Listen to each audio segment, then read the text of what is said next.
Hi geographers, and welcome to the latest video of the Castle View Geography YouTube channel on tropical storms. Today's lesson is looking at how we can reduce the effects of tropical storms in general. What I want you to do is to pause the video here, write the title and complete the do now. Thank you. Brilliant, well done. Let's go through the answers. Question 1 is increase, question 2 is 6,300. Question 3 is 5.6 million people lost their jobs. Question 4 is landslides. Question 5 is eye wall. Question 6 is between 5 and 30 degrees north and south of the equator. Question 7 is 27 degrees.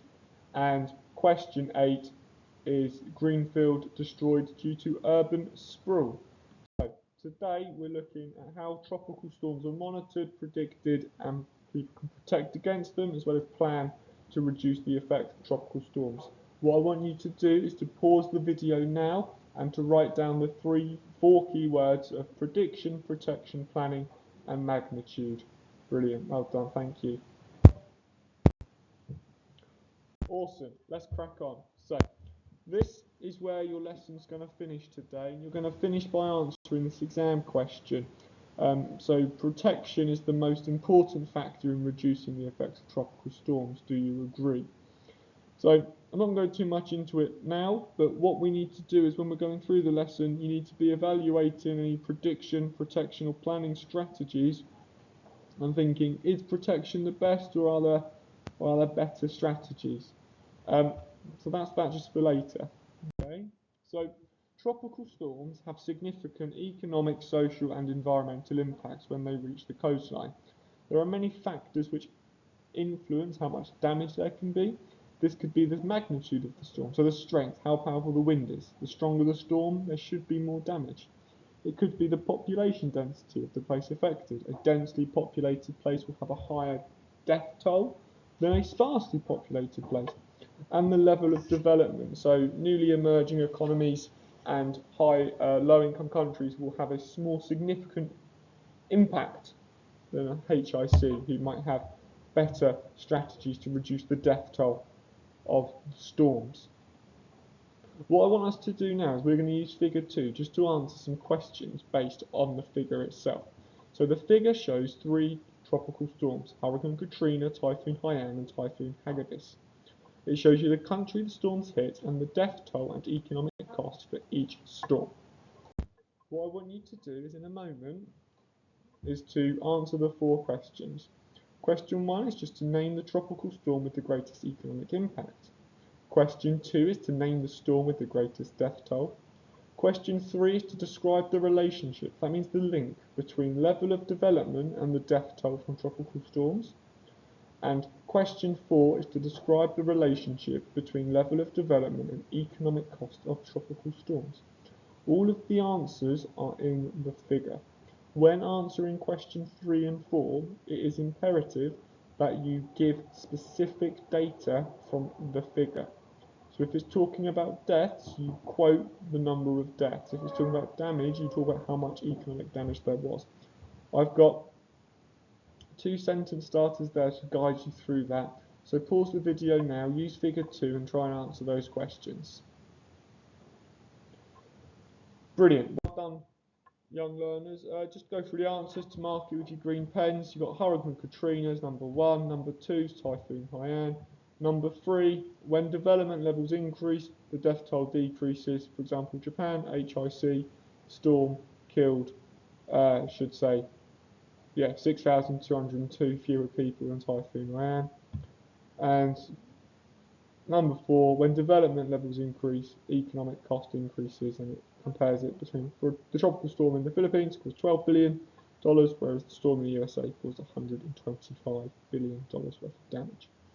So give yourself a mark there, guys. 1 mark for question 1, 1 for question 2, and then 2 marks for 3 and 4. So total of 6 marks available. Right, so how can we reduce the effect of tropical storms? We've got monitoring and prediction. This is where satellite images are used to study tropical storms and trying to predict the path. So trying to predict the route they're going to go in order to allow people time to be warned so they can evacuate. We have planning. Planning is getting people ready for tropical storms in the future.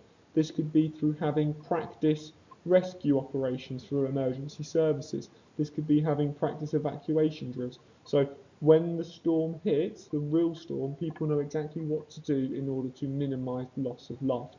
And the last one is protection. So designing buildings or infrastructure to make them stronger or better designed to withstand tropical storms. So what we're going to do now is I'm going to talk you through 3 examples of monitoring, planning and protection. What I want you to do is I want you to write down the example for each one and then write down the this means and the which means for it so we can explain it. Okay.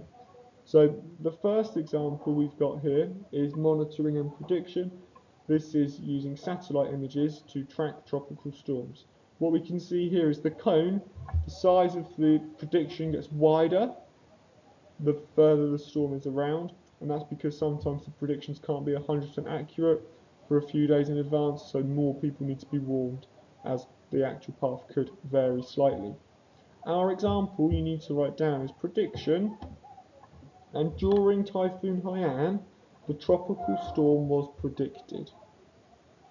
This meant people were warned. That's your knowledge, okay? Tropical storm Typhoon Haiyan was predicted, so people in the Philippines were warned. You need to then write down, this means people could evacuate areas at risk, and 800,000 people did. Which means when the typhoon made landfall, less people were in the path of the storm, so the death toll would be lower. So predictions are really effective at saving lives.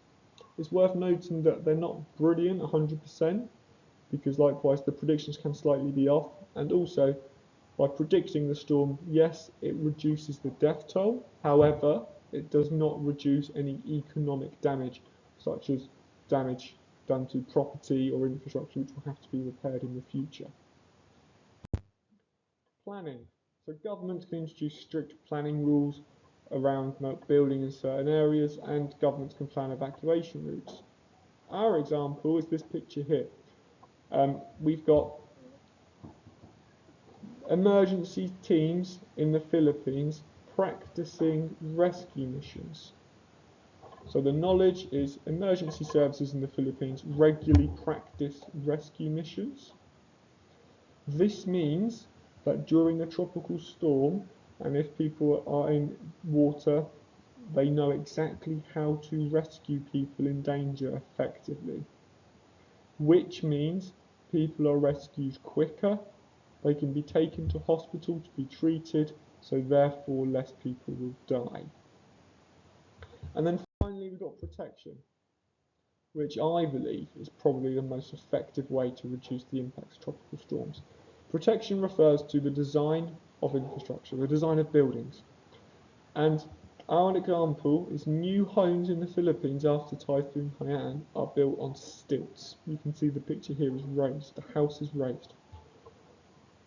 What this means is where the house is raised above the ground level, when the flooding takes place, the house will not be destroyed. Which means people inside the house will not die, so there are fewer deaths. And in addition, the house itself will not be destroyed. Therefore, this reduces the social effects of death and the economic effects of having a lot of money to spend on repairs, as the infrastructure itself, the house, is not destroyed. So it's really important that build houses on stilts in the Philippines so the house isn't destroyed, which means there is less death and less economic damage. Probably the best way to mitigate the effect of tropical storms. So that's all the knowledge. If you need to go back through and listen to my chains of reason to make sure you got 3 chains of reason written in your book, please do, because that is going to help you now on the blue zone. So the blue zone is protection is the most important factor in reducing the effects of tropical storms. Do you agree? Explain your answer using figure 8 and figure 9. That means you need to use figure 8 and figure 9. Figure 8 shows a detailed tracking of Hurricane Laura. They've predicted where the hurricane is going to go. Figure 9 shows a protection strategy, a house built on stilts. In order to succeed here, you need a paragraph on the protection strategy, AKUU, is that the best or not? And then an AKUU on prediction, is that the best or not? I've got some keywords for you to use, and there is a success criteria. I'm just going to show you what it should look like. My model's not perfect, so we'll talk through why it's not the best and what you can do to improve your answer. I strongly agree with the statement because protection is the most important response to tropical storms. I've got my assessment. I said I strongly agree with the statement. I think protection is the best. Figure 9 shows a hurricane-proof house that's been built on stilts. That's my knowledge, and I've got PLC, something specific from the figure. This means the house will not be flooded when there is a storm surge, which means that lives will be less at risk and personal possessions will be safer. Brilliant. However, you could argue that prediction is somewhat important at reducing the effects. That's the assessment. They said that prediction is okay. Figure 8 shows you how you can track tropical storms moving using weather data, knowledge and PLC. But this paragraph, there's no development, there's no you, there's no this means or which means. Overall, I agree with this statement because prediction makes the biggest difference in physically protecting people from the hazards of strong wind.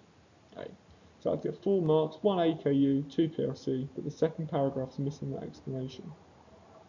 So, what I want you to do now is just pause the video on this slide and complete the exam question. What I'd like to remind you to do is once you've answered the exam question, please feel free to email your work to a teacher. Likewise, please bring the work in so you can stick it in your exercise book if you have missed the lessons. Remember to like and subscribe to stay up to date with everything Castle View Geography. Thank you. Bye bye.